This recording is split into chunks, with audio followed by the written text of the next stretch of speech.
There we go.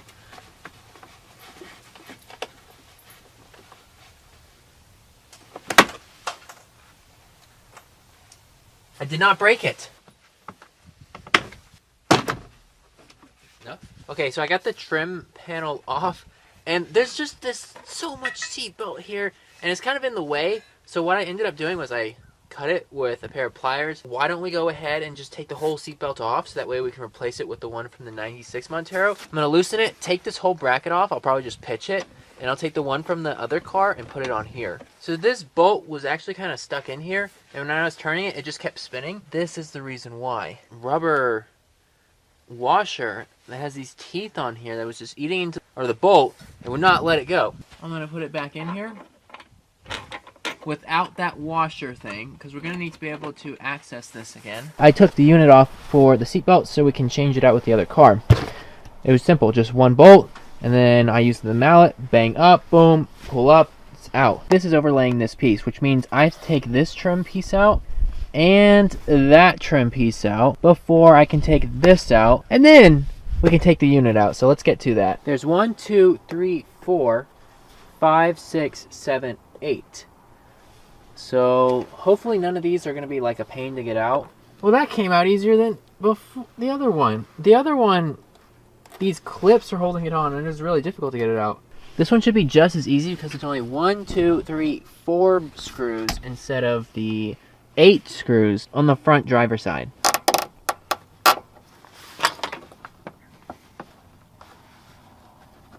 Just gotta break, not break the clips, but pop them out of the clips. There we go.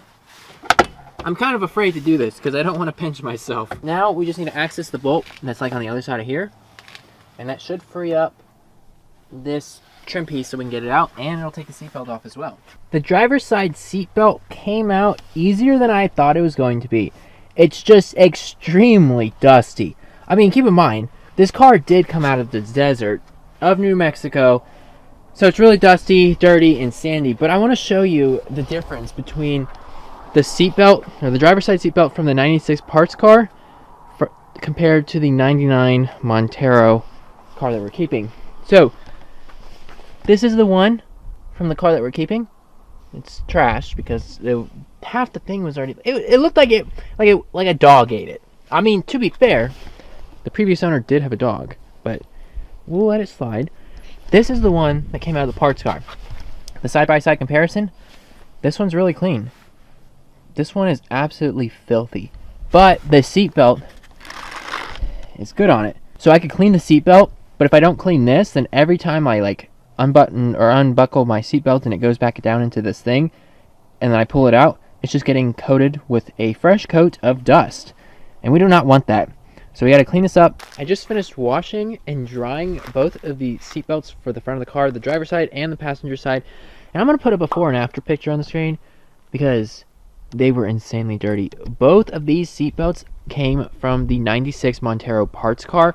I didn't want to use any of the ones from my 99, mainly because, well, you saw the driver's side, it was just obliterated. It was so choppy and ripped in half and everything. Now, the passenger side I could have saved, but I decided not to. The only thing that made me choose to go with the one from the parts car was this right here. There's this label right here. This one's intact. The other one is all messed up. You saw how dirty it was in the picture I put up on the screen? Look at this. Super clean. And this one also came out of the parts car. I don't have a photo of it, but it was covered in dust just like the other one. All cleaned up. Everything cleaned up, de-dusted, no more dust on it. I also took these tubs out that hold those into the car. They were super dusty and dirty. Figured, might as well clean them. Doesn't hurt. So what we're going to do right now is we're going to go put these back in the car, reinstall these in the 99 Montero. And let's see, we got to put this in here. Folds down. And somehow these wires... Oh, there we go. I'm going to move these cables. Put them up there.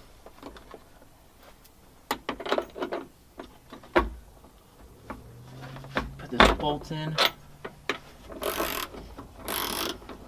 Now I do want it to be relatively tight because this is the seatbelt, and if this vehicle was ever in an accident, I don't want to be flung out of this car. So we are going to tighten it pretty tight. I'm just going to work my way up. So instead of going way up here, I'm actually going to start here, which is going to be this little black plastic piece. And there's going to be a little screw that goes along with it. This one's really dusty, but we'll just wipe it off. And this will just slide in there. Screw in this screw. Kind of an awkward position.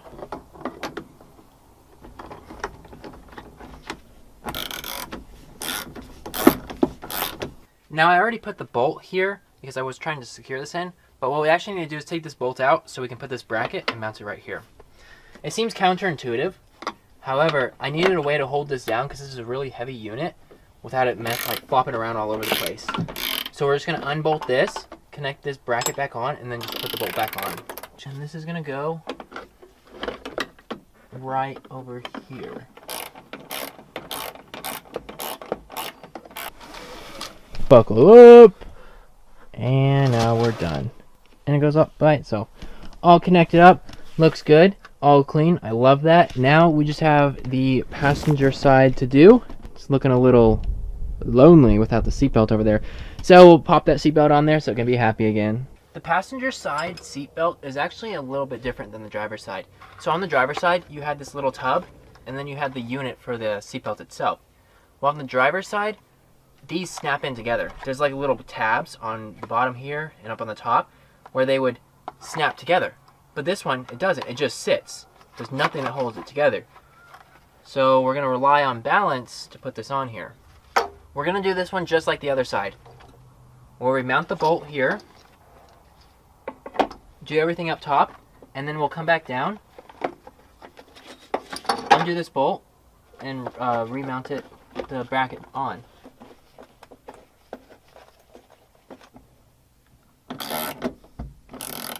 This is a plastic piece, and it's going to slide in. Like, when I say slide in, it goes like whoop, like it's like you're parallel parking or you're parking a car. It just slides on in. There's a little like arm reaching out. It's like, hey, help me, help me, help me. That's gonna be where this clips in. That way you know where it goes, because otherwise you could be like, you could hook it up like this, and then you're really at a lost cause, because then you can't put the trim on for this. So it's just gonna mount right there. You go in a little hole, and then we're gonna put the bolt back on.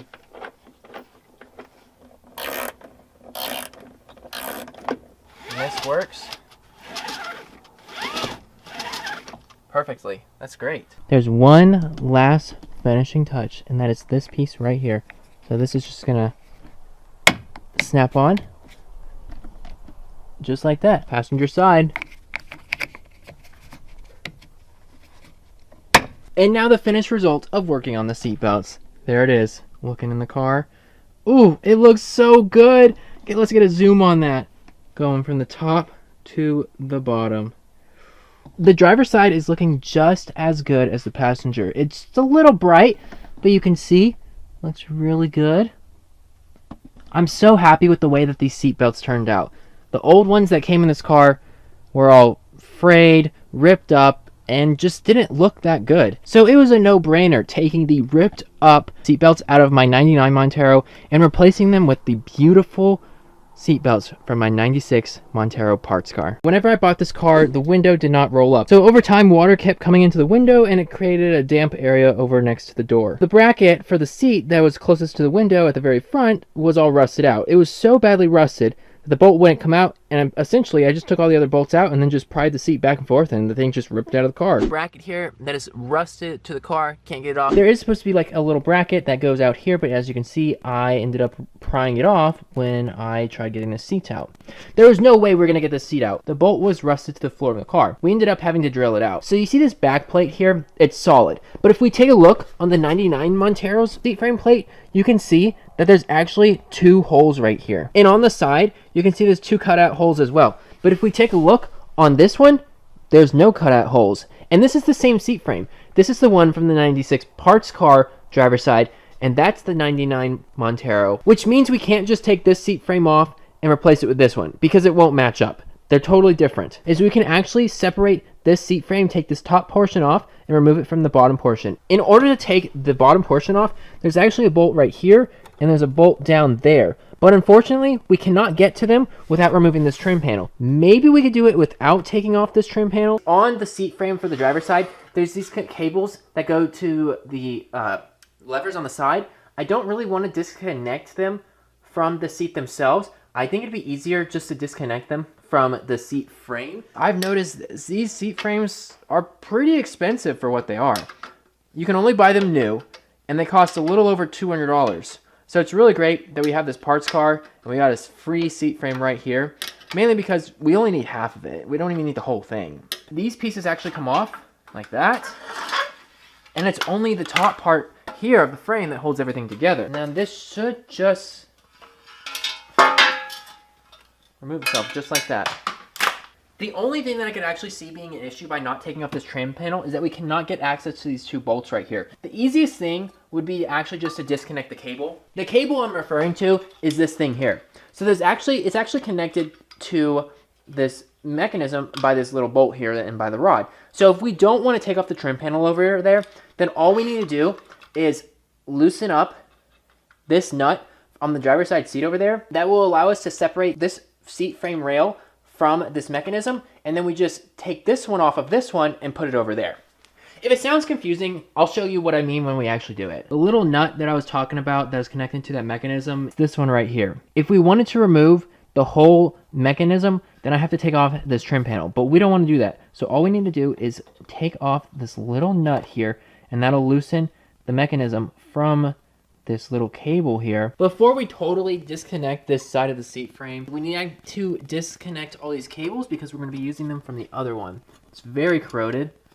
That one's done. We're also going to have to disconnect the cable from it, so we're going to have to take off this little nut here as well. Just reach down, pull it out like that. So we're going to take our size 10 wrench and we're going to turn down towards us. We need to unscrew this nut all the way, just like that. And now there's going to be like a little tiny gap in between here. So now what we need to do is pull this back, lift up, and shimmy it over. There we go. That's how you get that cable out. This one's going to be very similar, but it's a little bit more tricky. You can't just take a wrench to it like we did on this side. What you actually have to do is you have to use the prongy side of the wrench.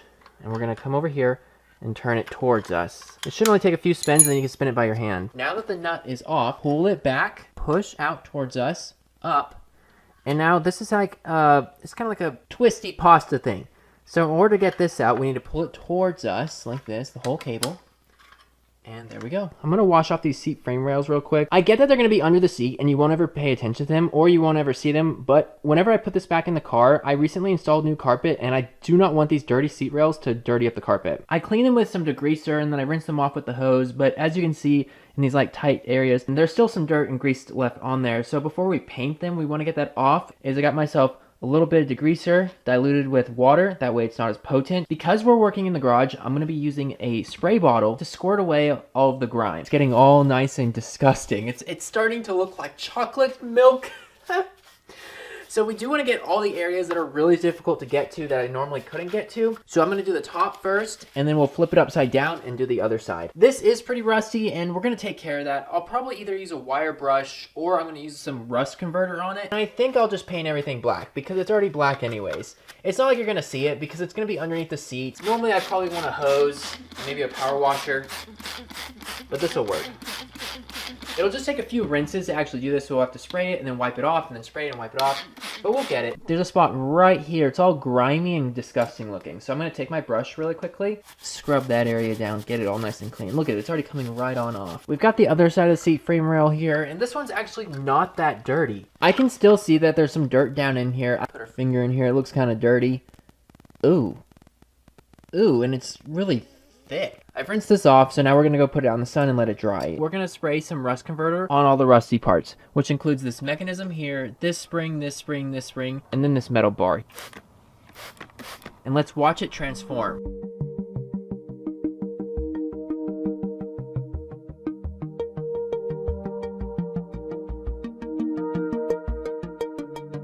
That rust converter did a really good job. I've used some plastic and I've actually just put it on top of the chairs to kind of create our own little paint booth. I got both pieces laid out here. There's no really controlling this because it's coming out without me even doing anything. So the finish is going to look absolutely terrible. There's like giant droplets of clear right there on the mechanism. It doesn't matter because first of all, we won't see it. And second of all, it's probably going to get rubbed off when that contraption moves. So it's okay. We're going to let this dry for a day or two. Maybe even longer because the temperature is lower. It's about like 65 degrees out, which means it'll take longer for the paint and the clear to cure. We're going to work on just trying to get one of the bolts in and then we'll work on the rest. So I'm actually going to have to put this underneath my foot here and use it as like a prop so we can get the bolts in. So I'm going to start with the top bolt because I think that's going to be the easiest and then we'll work our way down. I'm just going to like lightly tighten this with by my hand just to get it in there but not to cross thread it. We have 2 bolt holes and we got to line these up.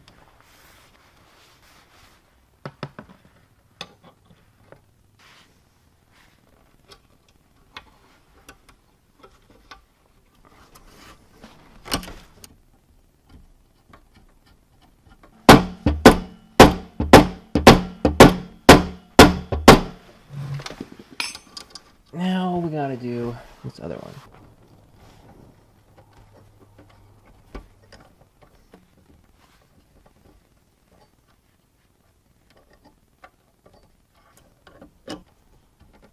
To get these mechanisms on, oh my gosh, it took me like so long because I could barely reach my fingers into the cram spaces that I was trying to get to, but we finally got it on. It's looking good. I've made sure it's all connected and it's working. The only thing is that you can see the seat tracks, they're not level with each other, which means I'm gonna have to fix that before they go in the car because otherwise it won't go in the car because it'll be lopsided and I can't put the bolts in. The only thing left that we have to do before we put these in the car is clean them up because look at all the cobwebs in there. And then I have also yet to clean the top side of the seats. Yeah, that's really gross and disgusting.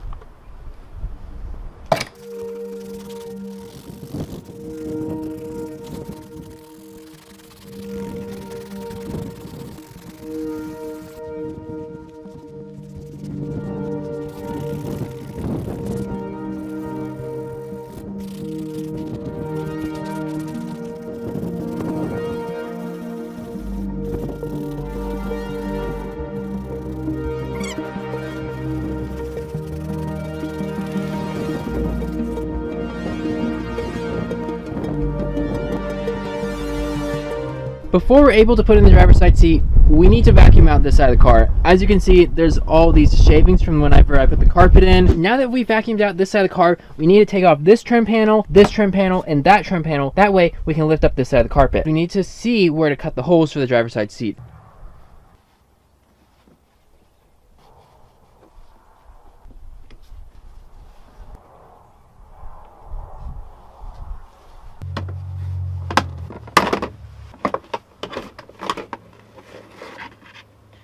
We've run into quite a serious problem, and as you can see how wet this matting is, the cause of all this wetness and why there's water in here is because the driver's side window doesn't roll up all the way. And I've been having to just yank it up here, which it works, but I guess it went down and water got in and all throughout here is soaking wet. I've got all the doors open. I'm gonna let this dry out for a couple days. There's like a centimeter of water right there. I've gotten some paper towels and it's taking a lot of them. It's just eating those paper towels. I'm gonna leave the driver's side door open so that the sun can hopefully evaporate all this water. In the meantime, we're gonna switch over and get the passenger side seat installed. The passenger side of the car is a little bit more forgiving. The driver's side has the pedals and it's a pain to pull the carpet out and then put it back in. I'm gonna line up these 2 bolts first, poke these holes, and then we'll work our way this way. Because this is already formed to the car, the center console area here. So we're gonna go from here to me. That way if we have any issues, I can kind of just like tug it near me. Well, there's that. That's all pulled up now. Oh, I just cut myself. Got a first injury of the day. Took a chunk out of my finger. When I was pulling up on the carpet, this clip here, pull these back here and let's see what we're working with. So here's the hole that we poked, and now all we got to do is just put a across this way, across that way, and make it just a little bit bigger. Not that big, but a little bit bigger, and the bolt should go right through there. Now we just got to create just a slightly bigger hole, about the size of a dime, without cutting the other side of the carpet. I might cut this hole just a slightly bigger, so we have more wiggle room in case it's not lined up perfectly. So we're probably gonna go nickel size. That's pretty good. That's pretty big. I don't want to go too big because then you'll be able to see the hole. These rubber lips, they just want to go back down. They want to go that way. You don't want that. We want them this way. There's so much tension on them. It just forces them back through. one last little lip here, and then we'll test fit it and see if it fits. The hole's a little bit bigger than I was hoping, but plenty of wiggle room. And whenever we put the seat bracket on, you won't even see it anyways, it'll get covered by the seat. So for these ones, we're just gonna repeat step 1 and 2, or the ones that we just did. Lifting up the carpet, poking a hole, cutting it out with the blade. Should be pretty simple and straightforward, shouldn't take as long, especially since we can actually see where the hole's supposed to go. Just gonna mark a center point here. Poke a hole, hole's been poked. Let's make sure that lines up. All right, so we just need to cut a little bit closer to the inside of the car because it's a little bit off.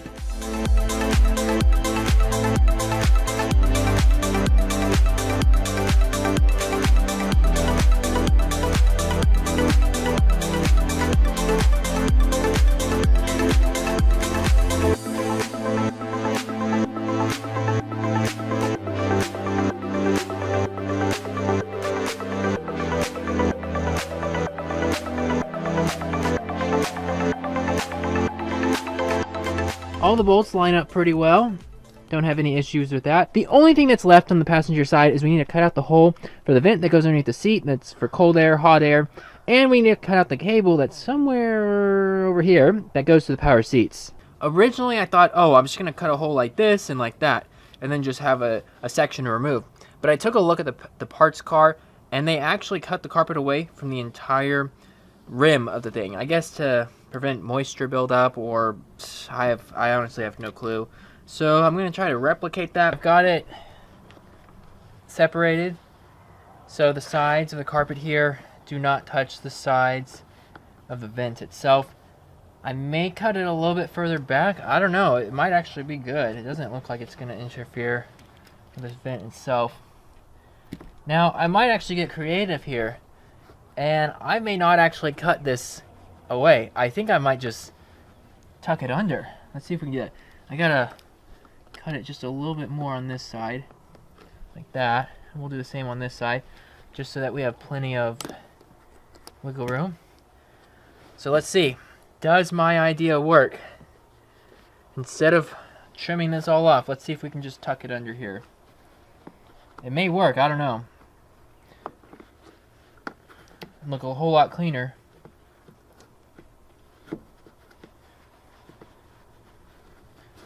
Look at that. That looks really good. That actually looks really good. Wow. That looks factory. That looks awesome. Now the only thing we have to do is cut out the hole for the cable. But what I might do instead is, if I can get this cable here, is I might just shimmy it to the front here and just have it come out by the vent. That way we don't have to cut any old holes. It's only if I can get it though. It's a little tricky. Let's see. Here it is. Right there. There's the cable. I'm not sure where the seat actually connects. I think it's on the side, near the middle here. So I'm thinking maybe this will reach. If not, we could see if we can drag it more over this way. I really wouldn't want to have to cut another hole right here, but we're gonna see if we can make it work. It might even be on this side. I think that actually might be the case because has more pull on this side than it does on the other side. This seat is a tan leather and tan vinyl seat, but it looks like it came out of the interior of a gray car. It's just that dirty. It's beyond, like, it's insane. It's probably one of the dirtiest seats I've ever seen. And we've got the 1965 Chevy pickup, and this is dirtier than that. It's got a lot of potential. It's just hidden behind all this dirt. The seat bottom here is actually black. It's got black stains in it. So we're just going to give this a little scrub and see how clean the seat comes out. I want to quickly just wipe this seat off so I can show you how clean it's already been. Oh my gosh. Well, first of all, that's bad. Well, but holy cow. Look at the color difference. This is actually tan. This is gray. That's dark gray. Wow. Obviously, it's still going to be dirty and kind of rough. You can see it's got like polka dots on it. It's not perfect, but it's better than before.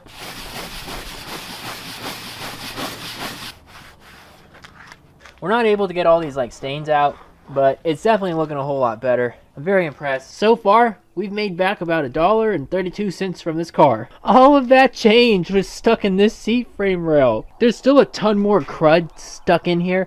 I think I'm gonna get out the power washer and just hose this seat frame down. It's gonna make a huge mess and it's gonna take a long time to dry, but no more gunk is in the seat frame. We're just about ready to put the passenger side seat back in the car until I notice something. If you look alongside the bottom of the seat frame, there's quite a bit of like surface rust. We could put it in as is, but we risk getting rust skid marks on the carpets. It looks pretty ugly as is. So I took a wire brush to it, scrubbed in all the rusty areas, and now we need to do some rust converter and paint this. That way we'll have a really nice looking seat when we're all done with it. It's a great day for it, but unfortunately we don't have time to get it painted and installed in the car today because it's going to take a couple days for the paint to dry. On another note though, driver floorboard's looking pretty dry.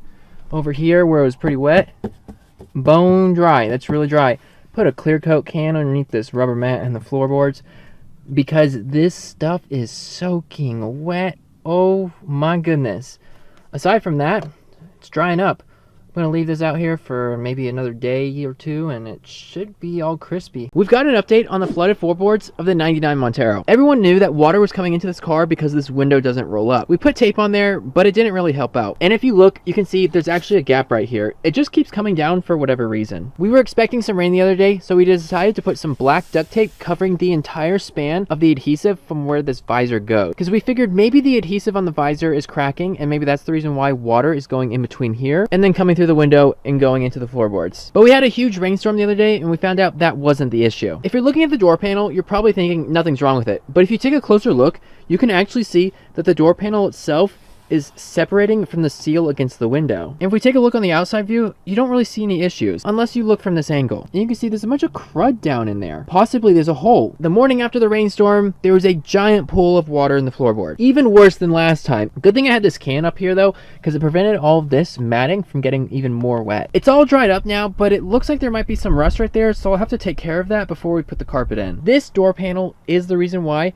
water keeps pooling up in the floorboards of the 99 Montero. I never noticed it until now. Originally we thought maybe water was coming through the cowl and dripping somehow through the dash into the floorboard, but that wasn't the case because there was nothing wet up there. Our next thought was maybe water was coming through the ceiling because there was actually water coming out of this trim panel here. But that's strange because if water is coming out of the ceiling, you'd see a wet spot on the headliner. So we crossed that off too. Then we took a look at the window and there was no water on the top of this at all, which means it couldn't have been the window. And then our last thing was the door panel itself and this seal right here. When we took a closer look, there was a lot of water on the underside of this door, but it stopped right here. And that would explain why there would only be water right there and not over here. So what's happening is that water is coming down into the door panel itself. The plastic sheet that's stuck between the door and the door panel must be bad. That's the only reason why water would be pooling up in the bottom portion of the door panel. This is pretty concerning because if I take this door panel off, I don't know how bad the damage is. There might be a lot of stuff mechanically messed up here. I'm gonna say this speaker is probably toast, but that's okay because we have the 96 parts car we can take it off of. But we're probably gonna upgrade the speakers anyways, so we're probably gonna trash that. Here in the next couple of days, we're gonna take this door panel off and fix this whole issue. And while we're at it, we might go ahead and replace all the window regulators and motors because I bought them for this car. I really hope we can get this issue fixed so that I can put the carpet in the car, because the last thing I want to do is put the carpet in the car, install the seats, we get a heavy rainstorm, and there's a lake in the floorboards of this car. There's these white stripes on this interior trim panel. I've been wanting to replace this panel, but that's not enough for me to replace it because that's not worth the cost. However, up at the top by the handle, you can see there's actually a crack in the plastic. I took this trim panel out of the 96 Montero and it matches up perfectly. There's no damage to it, so it should be a direct fit. We're going to take that trim panel piece out and replace it with this one. We're going to reuse this handle, so we just need to take off these little plastic rubber pieces.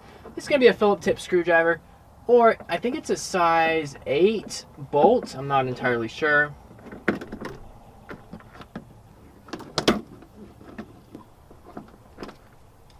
We're going to move on to taking off the handle. You have to be very careful taking out these handles because the tabs and the handle themselves become really brittle. So I've already done this on the other car and I found out that it's easier to start here and then work our way towards the A-pillar. So this one actually does have a little bit of a pull tab on it, or like a little push, like a hole, and it latches on. Boom, there's the little hook thing I was talking about.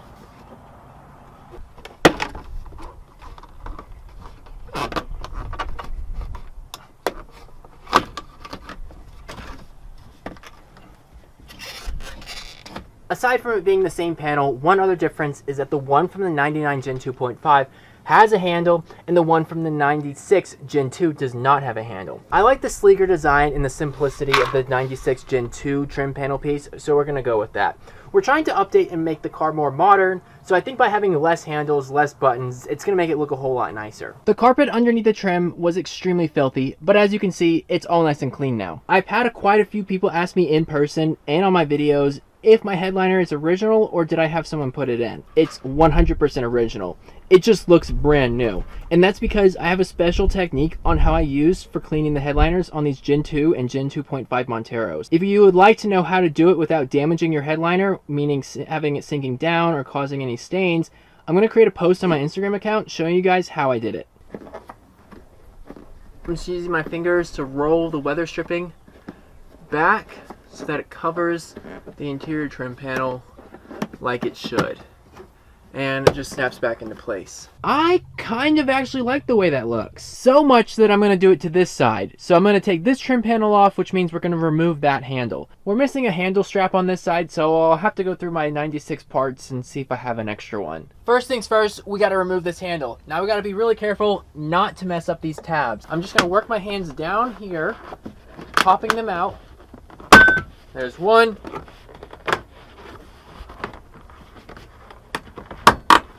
There's two. We can actually pop it out over here.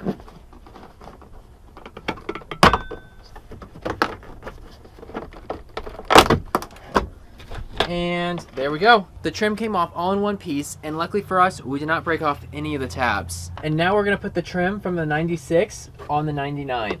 We just gotta make sure we line up all the holes with the push pins. The passenger or the right side trim had this little handle there. While the driver's side did not have a handle, it actually had some plugs that were blocking up these holes. Now, if you were to take these plugs out and you want to put a handle there, well, you can't. And that's because these two holes here are blocked with these little plugs. Something like this, kind of like a giant nail. I thought it was just a plug cover, similar to the ones that cover up the holes for the door handle, but it wasn't because it had a little nail on the end of it, which kept you from pulling it out. So if you do end up breaking these heads off, these little nail corkscrew things are going to be stuck in those holes. All I did was take some needle nose pliers, reach down in there and yank them on out. And then it'll be just like the other side. So all you do is you put the new handle in and it goes right on. We're on the inside of the car here and it's looking a little dark, but that's okay, because we can kind of see the trim panel pieces that we put in. It's really giving me sleek, modern vibes, which is kind of strange because these trim panels came from the 92 through 97 Monteros, which is actually older than this 1999.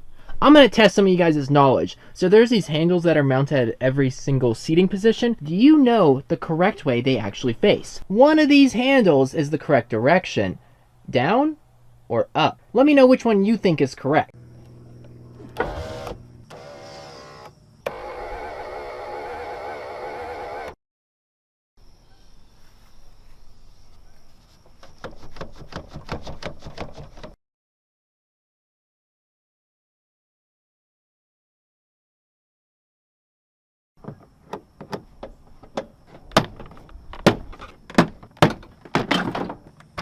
Rather than pulling out this plug because it's kind of difficult to get to, the easiest thing is going to be to take out these two screws here and just pull the whole light out itself.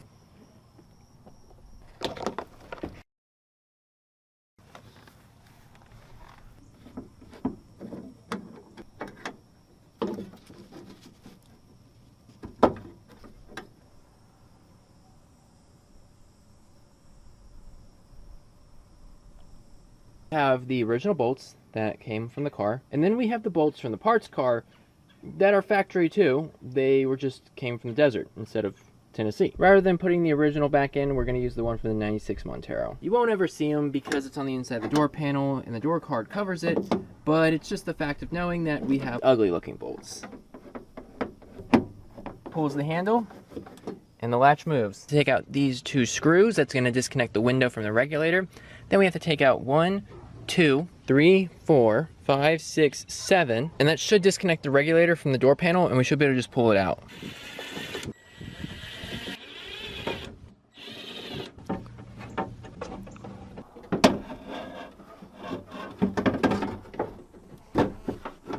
instead of just getting the regulator, I also got the motor itself. If we're gonna replace the regulator, why don't we just replace the motor at the same time? This one actually has studs pointing through with nuts on the other end. The original one were bolts, and you put them in like this. I just put the screws in for the window, so now we're all hooked back up. The only thing left to do is put the door panel back on, plug this plug back into the door switch. We're gonna test it here and see if it actually goes up and down.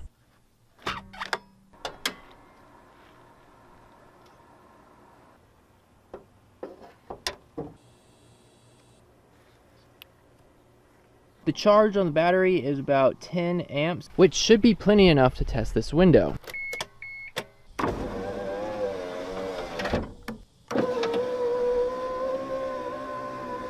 We're gonna stick to the left side of the car and finish it off. So I gotta take off this door card here so we can get to the window regulator.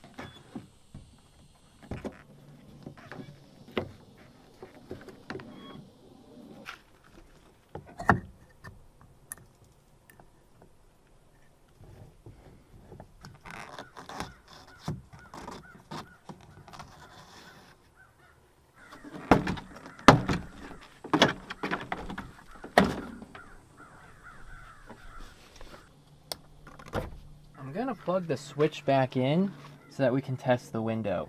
We're going to go down. Oh boy. It's dead. That's as far up as it'll go.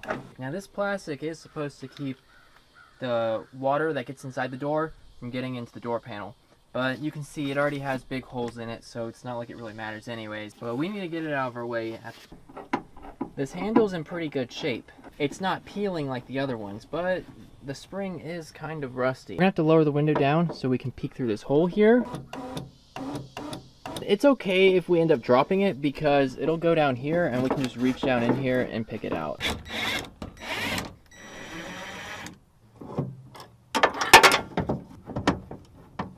Now that we got the window taped up so that it won't fall on us whenever we take out the regulator, because that would be bad if it crashes down and breaks. Because I don't have a spare window. I had someone come out from Houston and buy the spare one from my 96 parts car, so we don't have it anymore. But we just have to take out the regulator, so we have 1, 2, 3, and we already took out the bolts for the motor.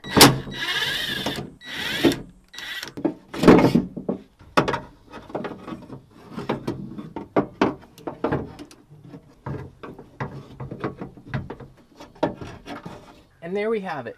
A rear window regulator and motor from a Mitsubishi Montero. Our new window regulator and motor ready to go in the 99 Montero. Kind of wiggle this in.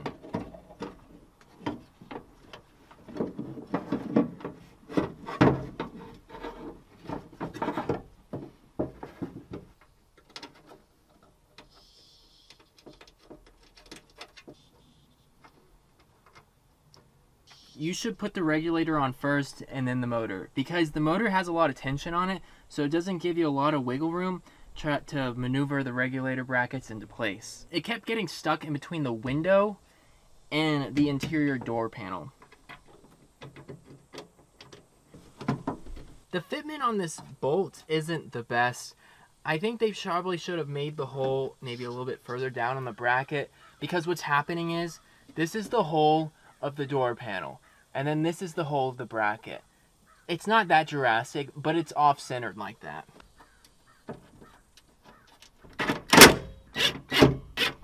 Our holes for putting the window back on don't line up. As you can see, this bracket, and then when you look through here, there's nothing. So we'll have to put the window switch back on, roll the window up slightly so we can get access to the bolt hole on this side.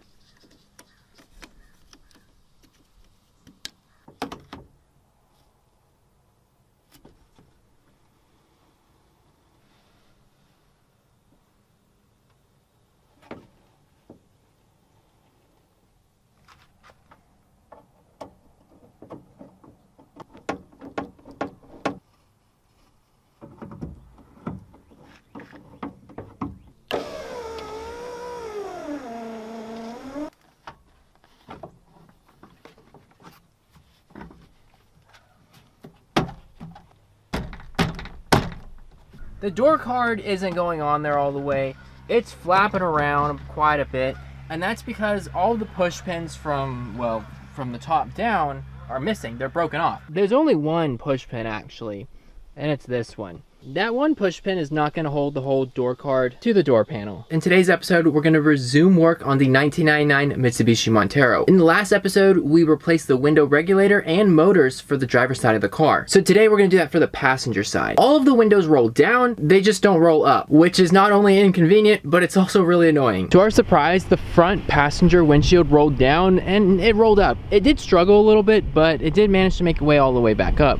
Unfortunately, the rear passenger window, it rolled down, but it wasn't able to roll itself all the way back up. I think we'll be able to close this, but we'll probably have to yank it up, which works, but I'm not gonna do that. The first thing that we need to do is take off these door cards. It seems as though we have a few critters living inside the Montero. That spider's not gonna be very happy of me messing up his home. To take off this door card, we need to remove this chrome handle, take the 2 screws out of this interior door handle, take out these 2 push pins, and then work a screwdriver or a plastic blade around the entire door card, being extremely careful to not break this little ring around the door latch here. So let's do it.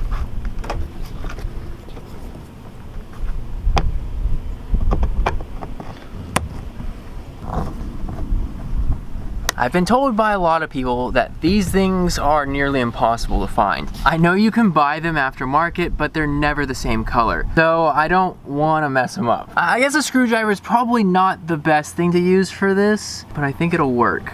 I would recommend probably using a plastic like wedge tool.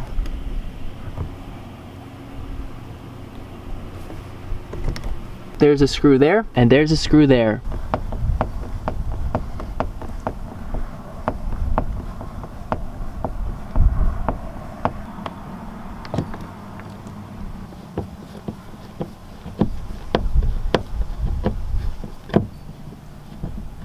If you're doing this yourself, the first thing that you're going to probably do is want to take off this handle after taking out those 2 screws.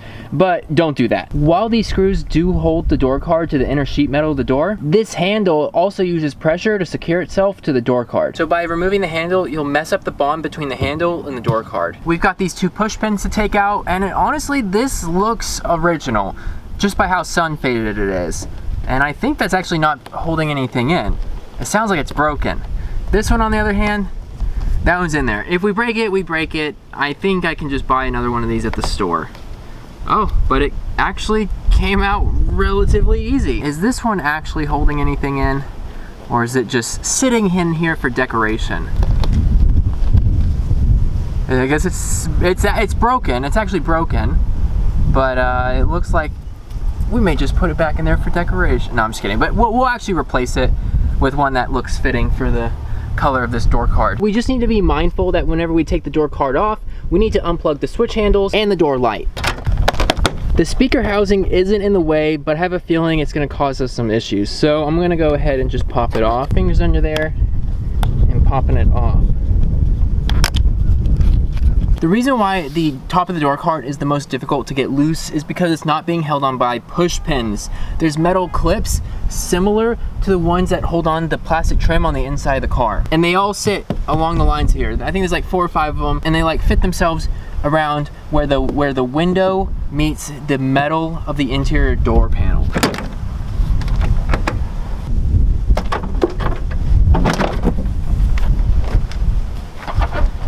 And that did the job. The plug for the light at the bottom of the door can be pretty difficult to get out because, well, the plug is blocked by the door card itself. So an easy way to just not deal with this problem is to pop off this light cover. We can do this by using a screwdriver in these little slots. And you'll see there's 2 Phillips tip screws. We're just going to take those out.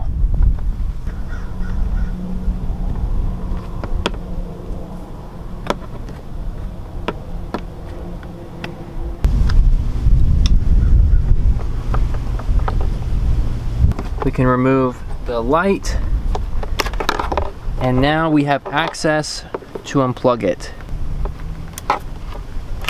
To make sure we don't lose the screws, I'm just going to temporarily hand tighten them in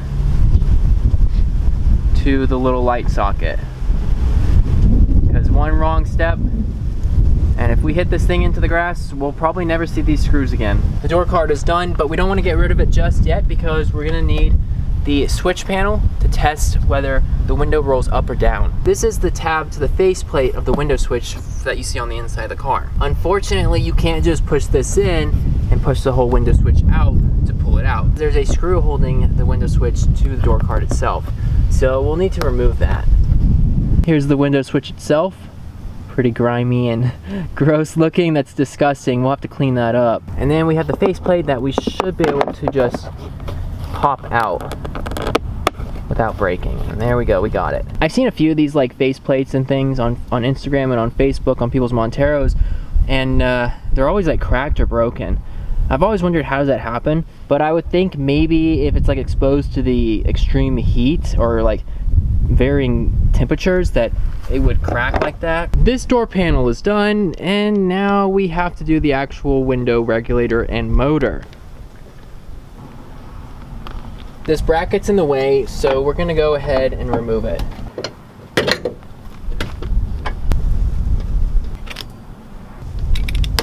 We're gonna go ahead and put the bracket back on now that we've got the plastic out of the way.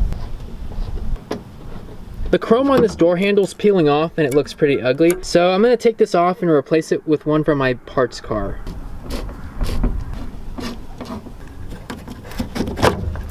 I distinctly remember taking off a chrome interior door handle from my parts car and putting it somewhere in my parts selection in the garage. It's just a matter of where. We got seats there, stuff on this shelf, and then a bunch of stuff on this little cubby here. I'm gonna hope that it's not in that mess down there, or that it's in one of these buckets, because I don't want to have to go and sort through all of those. We've got our Mustang taillight here. What is this? A bag for, let's see, 1996 Montero front lower radiator support. Yeah, that is helpful. I mean, if you get into a wreck. Let's see, door handle piece, engine thing. Ooh, what is this? 1996 Montero interior handle passenger. That's what we're looking for. And just out of curiosity, what is this? 1996 Montero passenger door light. Oh, luckily for us, ours works, but that's nice to have. And there's just a bunch more Montero parts down in there, but nothing that we're gonna use for right now. So we got the original handle from the car with its peeling chrome, and then we have the one from the parts car. The one on the left is a 1999. The one on the right is from a 96 Montero. Crazy. We gotta make sure we attach the latch before we put the handle back on. Whenever we pull on this handle, the door makes a lot of noise, and that's because whenever we took off the plastic sheeting had like a little foam sponge behind this, which would prevent this rod from tapping the interior door panel. We'll take care of that whenever we put the plastic sheeting back on this door. As we roll the window down, you'll see two screws or bolts pop out right here, and that's gonna be for the window. So we're just gonna roll it down. It's not very happy. And there is the two screws or bolts that hold the window glass piece in place. The only thing keeping the window from just like smashing down inside the door panel is these plastic little hangers. These just make sure that the window is lined up over the correct bracket for the window regulator, because if it's not, and this is on the other side, it might end up scratching your glass. So we're just going to lift up and over. And now we can push the glass up. I've got some strips of Gorilla Tape here that we're going to use to attach to the glass whenever we get it up to this point. So we're just gonna drag the glass up, now that it's loose, as high as possible. If we drop it, it's gonna smash and break. We don't want that to happen. So you just kind of want to get it up as high as possible. I'm actually going to reach my hand down in here and push this up all the way. And we're going to use the tape.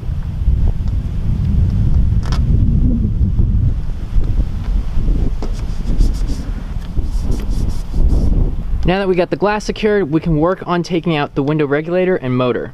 The motor is being held on by these 3 bolts, and then the regulator is being held on by these 2 down here, and then these 2 up here. And we want to get the motor out first, because it's the bulkiest. And we're gonna pull it this way. Whenever we put the new regulator in, we're just gonna wanna do the exact opposite of what we did when we took that one out. Put the motor in first, and then the regulator, and turn it upright. And here's the side-by-side comparison of the old one compared to the new one. That one has an extra long cable. Well, this one's really short. That's kind of nice because that'll give us a lot more wiggle room whenever we're messing around on the inside of the door panel. We're gonna put the motor in first, like so. But we're also gonna jab this part of the regulator up. Just gonna line this up.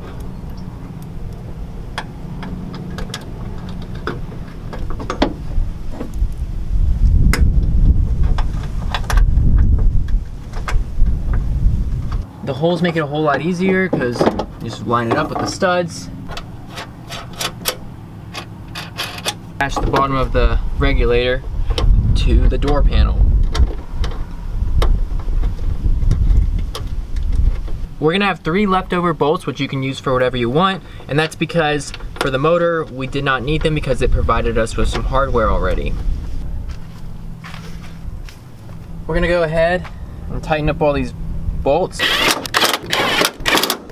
Before we take the glass off and lower it down and reattach it, I wanna make sure that this actually functions. I think we have an issue because whenever you roll the window down, it goes up.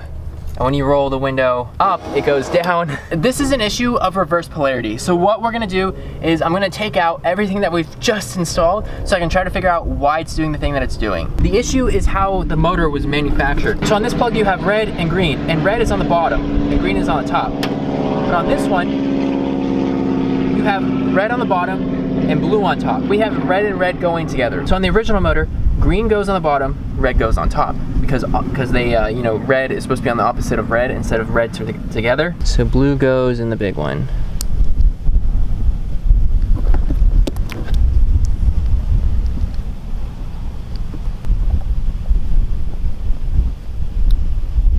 So we swapped out the wires, so red's on the bottom, green's on top, blue's on the bottom, and red's on top. So now it should work. The window should roll down. It rolls down, and then when we put the switch up, the window rolls up. So it's faulty from the manufacturer. Now we just gotta reinstall the window regulator and the motor back inside the door panel.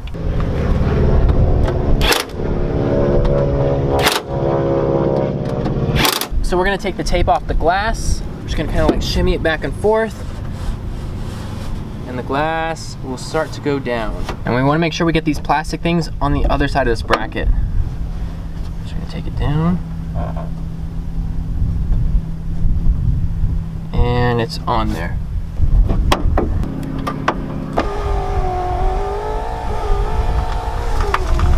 I'm gonna take some WD-40 and just like put a little daub all the way around here, around the whole edge.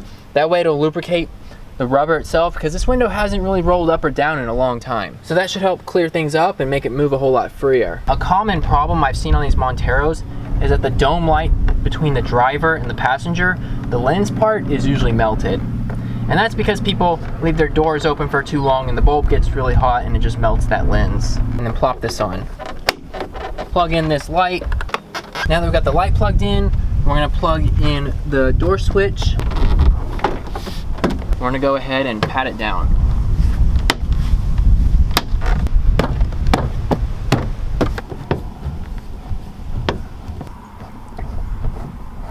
This one goes in here.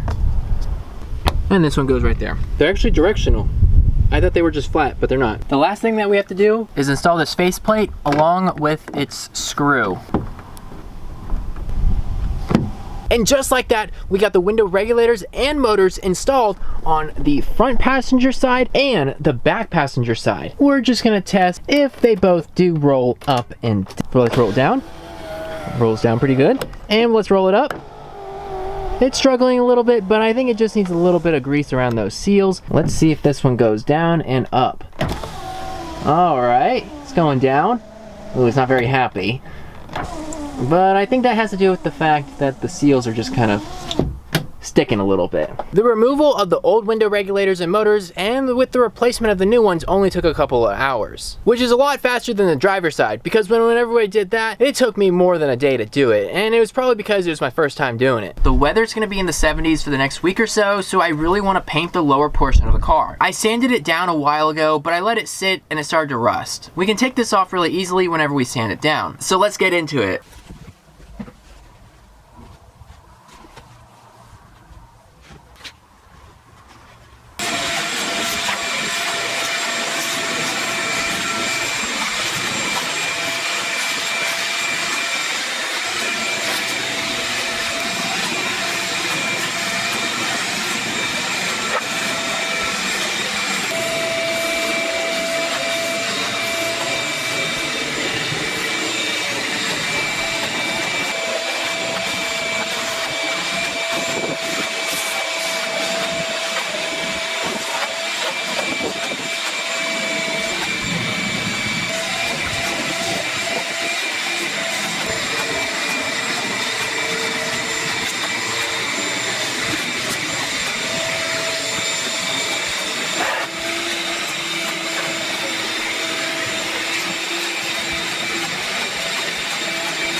There's a vinyl adhesive that runs from the front fender all the way to the back door on the two-tone portion of the car. It came from the factory this way, but the paint is chipping on my car, so I wanted to take it off. I found out it's nearly impossible to get off. I've tried multiple different methods, and the only way that I found to be beneficial was sanding it off. Now this took way too long. I let it sit for a few months and it started to rust. So we're gonna take care of that today. We're gonna sand it off, do body work, and paint it.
The front and the rear door have been sanded down to bare metal. Normally I'd probably weld these holes up, but this is the second best option. I really wish we had a better tool here instead of a popsicle stick.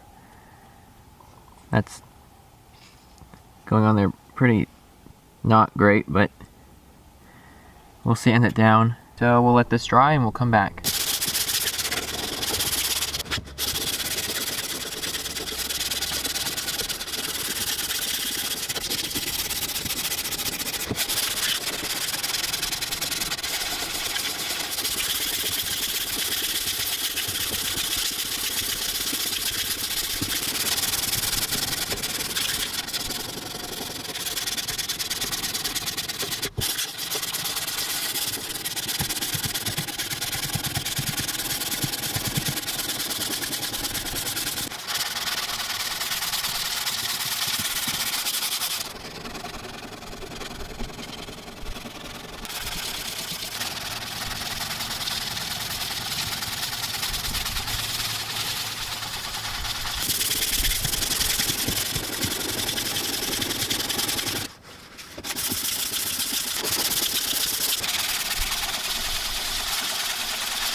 This is kind of a strange way of taping it off because we're going to have some funky edges when we spray the primer on, but it doesn't matter because I'm just going to use self-etching primer on the bare metal first, and I don't want to get it on any other portions of the car that we don't need to.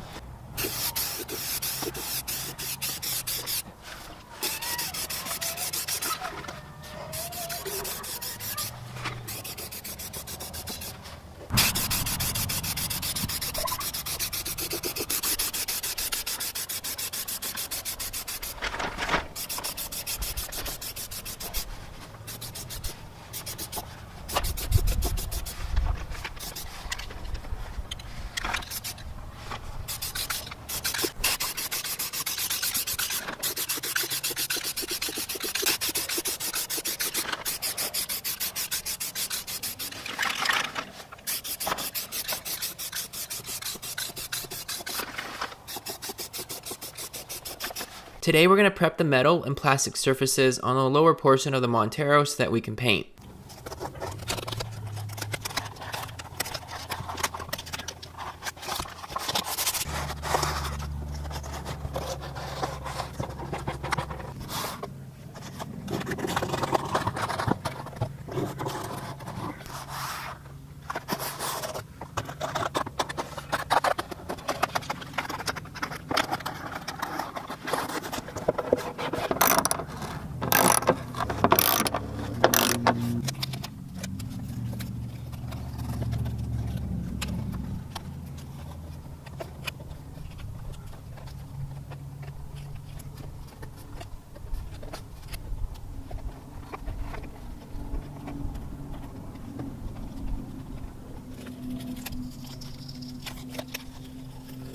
I would have liked to take the side steps off the Montero, but the bolts are rusted to the body, so the only way to take them off would be to cut them. That's not something that I wanted to do, so I found a workaround.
I accidentally sprayed too much primer, causing a drip, so I'm just going to sand it down flat and respray it.